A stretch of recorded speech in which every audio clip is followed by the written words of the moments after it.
Ponsel Anda bergetar di atas meja bengkel. Nomor tidak dikenal, prefiks +39 dari Italia. Anda tidak mengenal siapapun di Italia. Anda membiarkannya berdering. Anda melanjutkan pekerjaan Anda, mengganti olivan pengiriman. 20 menit kemudian, nomor yang sama muncul lagi. Anda menghela napas, mengelap tangan Anda dengan kain, dan menjawab jika mungkin itu pelanggan. Ya, suara Anda terdengar lebih kering dari yang Anda harapkan. Diam di sisi lain telepon.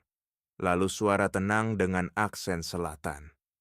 Apakah Anda montir di kawasan industri yang memperbaiki kendaraan komersial? Jantung Anda berdebar. Anda tidak tahu kenapa, tapi sesuatu dalam pertanyaan itu membuat Anda tidak nyaman. Ya, saya. Ada yang bisa saya bantu? Saya perlu Anda datang ke alamat besok pagi. Saya punya armada van yang harus diperiksa. Bawa alat untuk diesel dan elektronik. Begini, saya bisa lewat sore besok jika Anda beri datanya dan... Besok jam 8. Aku kirim lokasinya. Klik. Anda terpaku pada layar. Sungguh kurang sopan, pikir Anda. Tapi pelanggan adalah pelanggan. Alamatnya sebuah kawasan industri di pinggiran Napoli, yang setengah terlantar, di mana hanya tersisa gudang grosir dan bengkel Cina. Anda tiba dengan van alat Anda, parkir di depan gudang tanpa papan nama. 2 pria menyambut Anda. Mereka mengenakan pakaian kerja biasa, tapi ada sesuatu dalam tatapan mereka yang memeriksa Anda dari atas ke bawah, seolah mengingat setiap detail. Masuk, mereka ada di dalam. Di dalam ada 6 van, putih, identik, semua sewaan.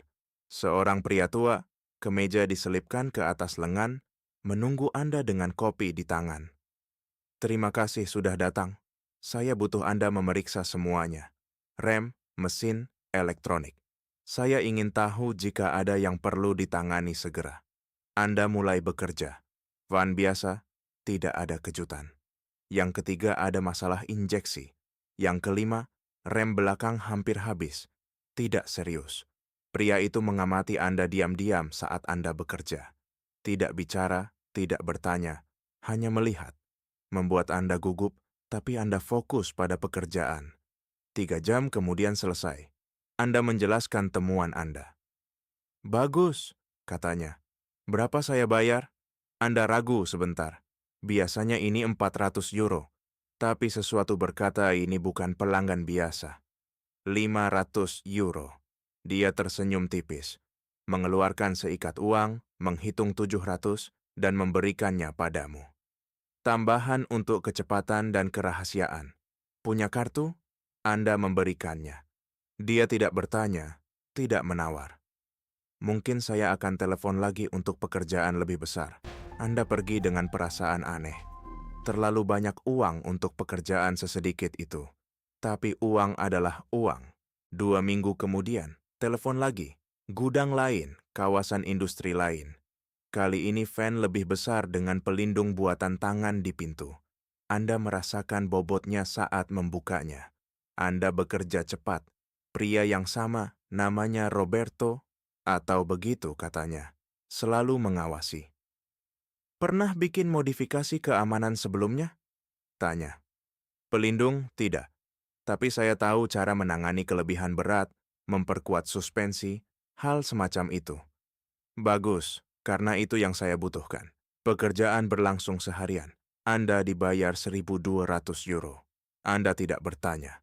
Mereka tidak jelaskan. Sebulan kemudian, Anda sudah pergi 5 kali. Selalu tempat berbeda, selalu van. Anda mulai mengenali wajah. Mereka disebut saudara Moretti. Orang Italia, tapi katanya punya kontak di Balkan. Menurut percakapan yang Anda pura-pura tidak dengar. Suatu hari Roberto berkata, "Hei, kamu kerja sendiri, kan? Tanpa karyawan? Saya punya bengkel, tapi ya, saya kerja sendiri." Bagus, karena kami butuh orang yang dapat dipercaya. Tidak semua orang bisa untuk ini. Dia menawarkan kesepakatan. 3.000 euro per bulan tetap untuk siap sedia melakukan pemeriksaan mendadak, plus bayar untuk pekerjaan besar. Tanpa dokumen, tanpa kontrak, semua tunai. Bengkel Anda memberi 2.000 dalam bulan baik. Ini 50% lebih hanya karena siap sedia. Kalau suatu hari saya tidak bisa, tanya Anda. Telepon dulu, kami cuma mau prioritas. Anda memikirkan tagihan, pinjaman bengkel, anak perempuan Anda yang butuh perawatan gigi. Anda setuju. Sekarang Anda punya 2 ponsel, pribadi dan Moretti. Dalam kontak tertulis, Transportes Rossi, kalau ada yang lihat. Pekerjaan makin bervariasi. Memasang kompartemen tersembunyi dalam van, memeriksa sistem pendingin yang bukan untuk makanan tapi barang lain, mengubah tangki bahan bakar supaya punya dasar ganda. Suatu hari diminta pasang sistem pelacak satelit di van, tapi terbalik. Bisa dimatikan dari jarak jauh. Ini ilegal ya? Tanya Anda sambil setengah bercanda. Roberto menatap tajam. Kamu cuma kerjakan tugasmu, memperbaiki kendaraan. Yang lain bukan urusanmu. Dan dia membayar Anda 2 kali lipat. Setahun berlalu. Hidup Anda terbagi 2 jalur. Bengkel legal yang melayani sopir bus dan pengantar, dan pekerjaan lain yang selalu dimulai dengan pesan. Bisa hari ini? Roberto menjadi seperti mitra, percaya pada Anda, merekomendasikan ke orang lain. Suatu kali dia mengajak Anda ke kawasan industri di Rumania, 10 jam perjalanan, untuk memeriksa seluruh armada truk pendingin. Ini milik teman Bulgaria, katanya. Orang serius, jaga sikap. Orang Bulgaria memang serius. Tidak tersenyum, tidak bercanda, membayar dengan uang 100 euro. Anda menyelesaikan pekerjaan dan pergi tanpa menoleh. Istri Anda mulai curiga. Uang tunai yang Anda simpan di kotak alat lama di belakang garasi. Panggilan di waktu aneh, suara terputus saat dia masuk kamar. Saat Anda pergi 3 hari untuk kursus mekanik lanjutan dan kembali dengan mata merah, tangan gemetar, dan tubuh lelah seperti tidak tidur sedetik pun. Kamu ada masalah? Tanyanya suatu malam saat makan malam. Suaranya tenang, tapi dari ketenangan itu terlihat kekhawatiran, keraguan yang dulu tak ada. Saya? Tidak, sayang. Usaha lancar, ada pelanggan baru. Penting. Orang yang bayar bagus tapi minta kerahasiaan. Jawab Anda, hati-hati memilih kata supaya tidak terlalu dicurigai. Terlalu rahasia, kata kamu. Balasnya dengan nada sarkastik yang tidak bisa menyembunyikan kekhawatirannya. Dia tidak memaksa lagi, tapi Anda tahu, sesuatu sudah retak di antara kalian.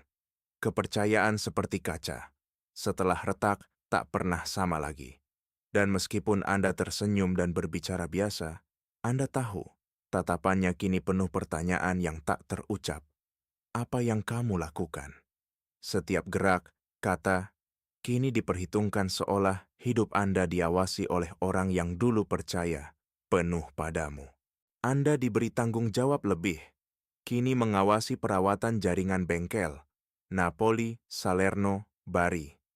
Anda kenal orang lain seperti Anda, seorang penambal bodi Albania yang luar biasa dalam pengerjaan bodi, seorang teknisi listrik Serbia yang memasang sistem anti pencurian yang sebenarnya untuk hal lain. Teknisi listrik itu bernama Marco. Suatu hari, saat minum kopi, dia berkata, "Kamu tahu, kalau ini ketahuan, kita minimal masuk penjara 10 tahun?" Saya tidak memikirkannya.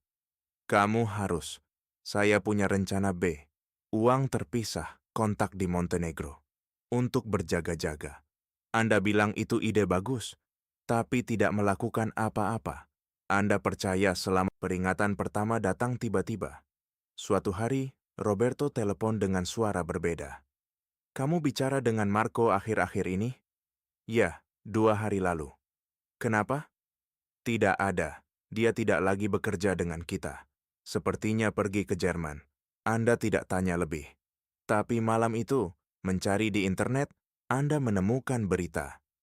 Tubuh terpanggang ditemukan di parit dekat Caserta. Nama tidak disebut, tidak ada detail.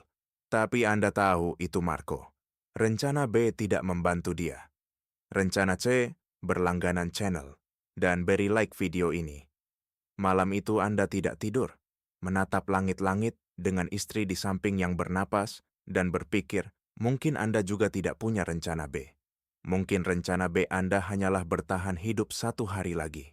Sekarang setiap pekerjaan berbeda.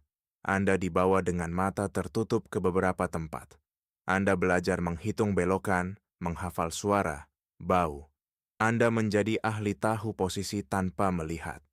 Suatu hari, penutup mata dilepas, dan Anda berada di gudang besar, dengan van lapis baja asli, yang seperti tank. Ada pria menunggu, jas mahal, sepatu mengilap. Kamu montir Moretti, kan? Iya.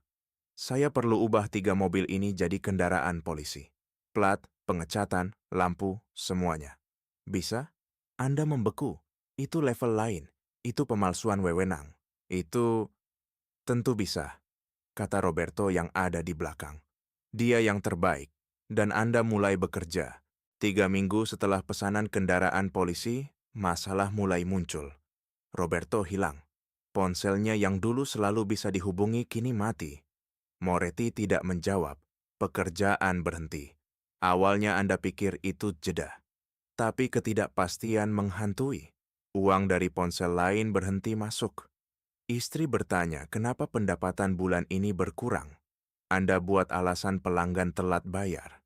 Suatu malam saat makan sendirian, dia sudah tidur lebih awal, Anda menerima pesan dari nomor tidak dikenal. Besok, Gudang 14, kawasan industri Kasoria. Jam 8 pagi. Datang sendirian.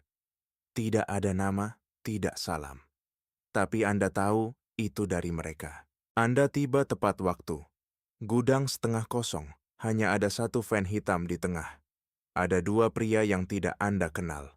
Satu muda, jas gelap, tatapan dingin. Satu lagi tua, wajah garang. Duduk, kata yang muda. Anda duduk di kursi plastik. Yang tua berdiri di belakang Anda. Anda merasakan keberadaannya seperti beban ditengkuk. Roberto sudah tidak ada, kata yang muda. Masalah internal. Sekarang kami yang pegang. Kami perlu tahu apa yang kamu tahu, apa yang telah kamu lakukan, dengan siapa kamu bicara. Kamu berbicara. Kamu menceritakan semuanya. Pekerjaan, tempat-tempat, nama-nama yang kau ingat. Kamu tak punya apapun untuk disembunyikan, tapi suaramu gemetar. Ketika selesai, pemuda itu mengangguk. Baik, kamu akan terus bekerja dengan kami. Tapi sekarang kondisinya berubah. Lebih banyak tanggung jawab, lebih banyak pengawasan. Dan jika kamu gagal, ia tidak menyelesaikan kalimatnya. Tidak perlu. Bos baru bernama De Luca. Saudara seperti Moretti, tapi lebih muda, lebih ambisius, lebih tak terduga. Kesepakatan kini mencakup ketersediaan total, pelacak di ponsel pribadimu, jadwal yang mereka tentukan, dan larangan keluar dari wilayah tanpa pemberitahuan. Istrimu meledak saat melihatmu memasang aplikasi yang membagikan lokasimu. Apa sih ini? Kenapa kamu harus diawasi? Ini dari perusahaan asuransi. Kamu berbohong. Diskon untuk armada jika bisa menunjukkan rute yang efisien. Dia memandangmu seolah melihatmu. Pekerjaan pertama dengan De Luca adalah jebakan. Mereka mengirimmu ke bengkel di Foggia untuk memeriksa beberapa truk. Saat tiba, ada polisi di mana-mana. Kamu terpaku, berkeringat, hampir lari. Tapi ternyata itu pemeriksaan lalu lintas rutin. Tak ada yang bertanya, tak ada yang menghentikanmu. Saat kembali, kamu menceritakan hal itu.